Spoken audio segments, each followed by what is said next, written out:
Olá, sejam todos muito bem-vindos a mais um vídeo aqui do nosso canal. Hoje eu gostaria de trazer para vocês um texto que se encontra no livro de Atos dos Apóstolos. Está no final da Bíblia, no Novo Testamento, e nós vamos ler alguns versículos do capítulo 2, capítulo muito conhecido porque fala da descida do Espírito Santo ali nos apóstolos de Jesus. Jesus, antes de voltar ao céu, ele dá ordem para que eles continuassem em Jerusalém até que se cumprisse a promessa de Deus, que era a vinda do Espírito Santo, que ele seria ali um sucessor de Jesus.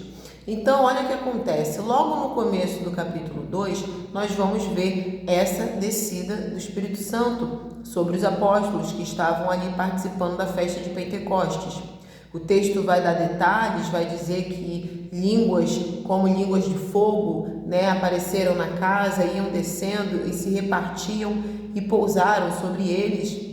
E eles começaram a falar línguas estranhas, mas não são essas línguas que são divulgadas por aí que ninguém entende nada. O próprio texto bíblico vai dizer, os ouvintes entendiam o que os apóstolos estavam falando, cada um na sua própria língua materna. Então não eram línguas esquisitas que ninguém entendia nada, como alguns lugares hoje em dia pregam e ninguém entende nada. Não, isso não são os dons de línguas referente ali às línguas estranhas de Atos dos Apóstolos. Não tem nada a ver uma coisa com a outra. O próprio texto vai dizer que os ouvintes ouviam cada um na sua própria língua materna, no seu idioma. Pois bem, algumas outras pessoas que estavam ali começaram a zombar, falando que aqueles homens que estavam ali cheios do Espírito Santo, na verdade, estavam embriagados. Por isso que eles estavam falando daquela forma. E aí, o Pedro, é claro que quando a gente pega o histórico do Pedro, como discípulo de Jesus, e toda a caminhada de Jesus aqui na Terra, não é de se espantar que viesse através dele, Então, ele vai fazer um discurso muito poderoso. É um discurso um pouco comprido, mas eu te dou a referência. O discurso dele começa no versículo 14, do capítulo 2. Ele vai começar no versículo 14 e ele vai aqui até mais ou menos o versículo 41 para dar um desfecho bem detalhado a respeito disso. Mas eu peguei alguns versículos desse discurso do Pedro e nós vamos compreender como é importante a gente saber se posicionar quando nós estivermos ali numa situação em que nós estamos sendo expostos ao ridículo, uma situação, por exemplo, em que a nossa fé, aquilo que a gente acredita, o nosso trabalho, aquilo que é importante para nós, está sendo levado com um deboche, com uma falta de respeito. Então vamos ver aqui, do versículo 15 ao 18, algumas partes desse discurso do Pedro, 15 ao 18. Estes homens não estão embriagados, como vindes pensando, sendo esta a terceira hora do dia.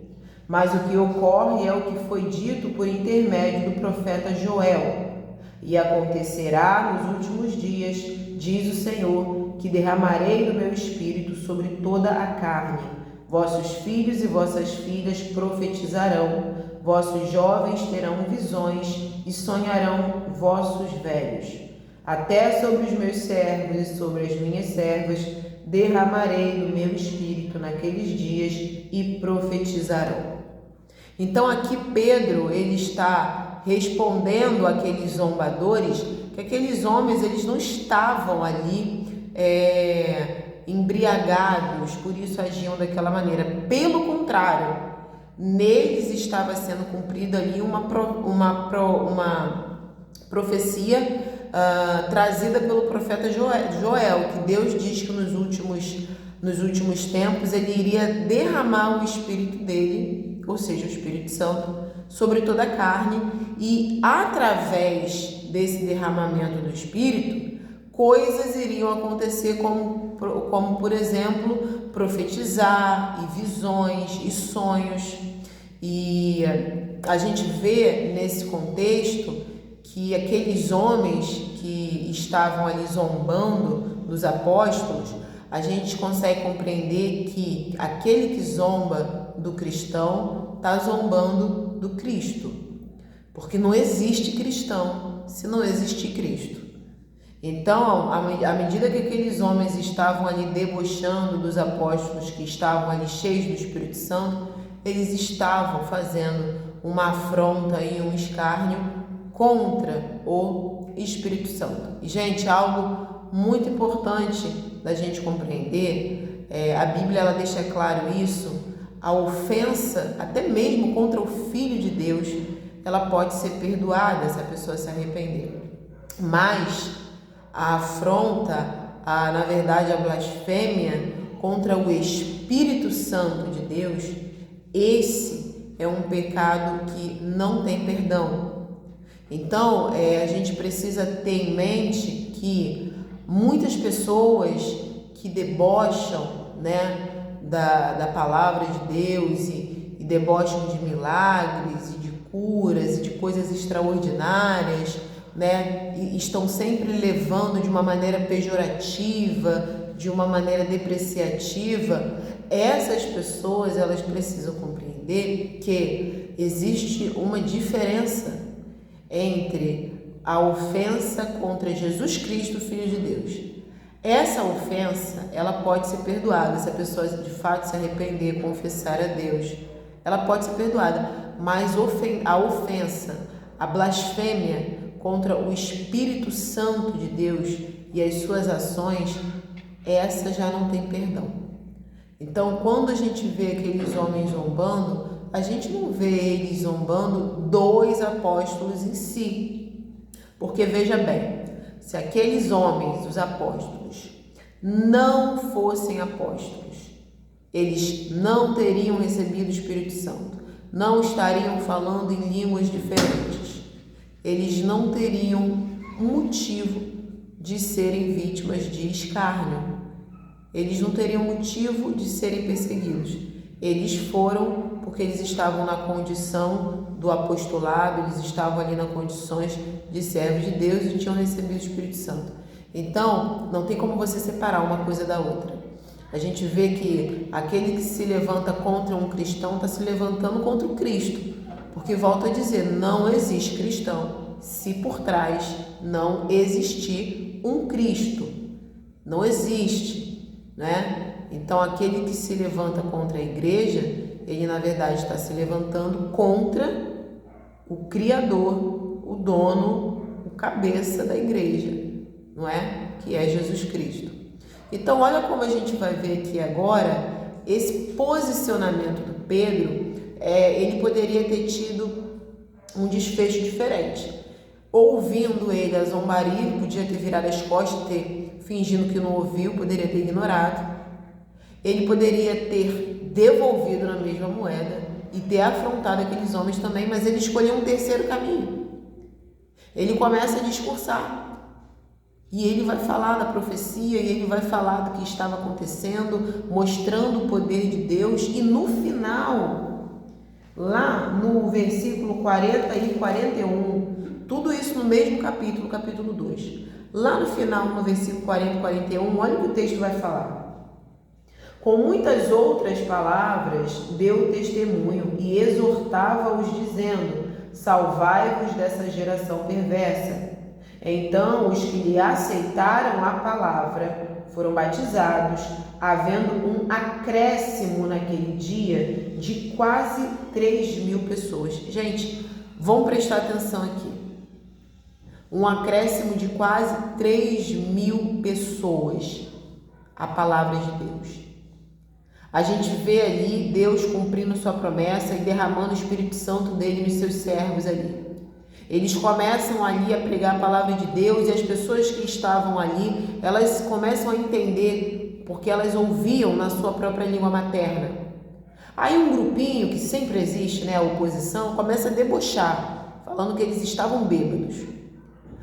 Pedro se posiciona, não para atacar também, e nem para ser omisso e fingir que não estava ouvindo, mas ele se posiciona, porque ali ele entendeu uma oportunidade através da adversidade. Ele começa a pregar, ele começa a trazer a verdade da palavra de Deus. E qual que é o resultado desse sermão, esse discurso do Pedro? O resultado é que muitas pessoas acreditaram, muitas pessoas aderiram à palavra e muitas pessoas foram batizadas porque aceitaram a palavra de Deus, aceitaram a Jesus. E quase 3.000 pessoas foram salvas naquele dia, porque alguém começou a debochar das coisas de Deus.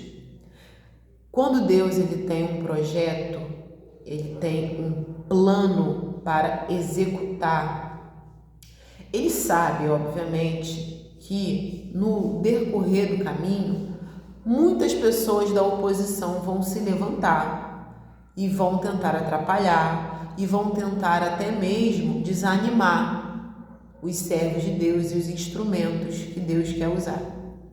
Mas algo que a gente precisa entender de uma vez por todas: o ser humano, quando ele tem planos, pode ser até que ele fique frustrado e não consiga concluir os seus planos, mas Deus jamais ficará frustrado com um plano que ele não pôde realizar.